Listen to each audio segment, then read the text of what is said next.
Now, when looking at this problem, basically, you have to recognize that it's more a reading problem than anything else. Because if you read it carefully, you can eliminate two answers right off the bat and go from there. So I'm going to skip the first part. He's looking at rational numbers, and he's making a statement and saying, which statement best explains whether the sum of the two lengths Craig recorded must also be rational? So you're looking for an explanation that fits why it has to be rational. So therefore, when I read A and B, this sticks out. It's telling you an explanation or a rationalization explaining that it does not have to be rational. It can be irrational. And the whole point of the thing is to say, that it should be, or that it is rational. You're supporting that. So therefore, A is out, B is out.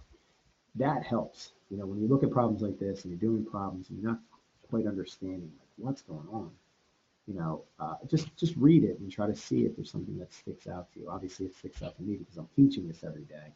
But I'm just really looking for those little nuances, those parts of the problem. So I read through and I say, wait, that doesn't make sense. They're asking for a rational, it being rational. And this says it doesn't have to be. Well, that doesn't make sense. So that's out. So now you got C and D. It can be a little tricky because you're looking at C and D, and the way it's written, they're using variables, and they're explaining it by using variables. So that can be tricky.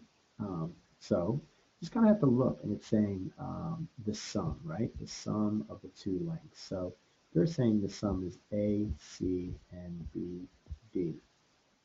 That is missing a key component, sum. Okay, so therefore, D ends up being the answer. So what you end up doing is cross multiplying and adding those products, and then you can multiply the bottom to get the common denominator. Okay, so anyway, D is the correct answer. This is a tricky question, and it's the first one you can do with these of a calculator, but honestly, there's no need for a calculator.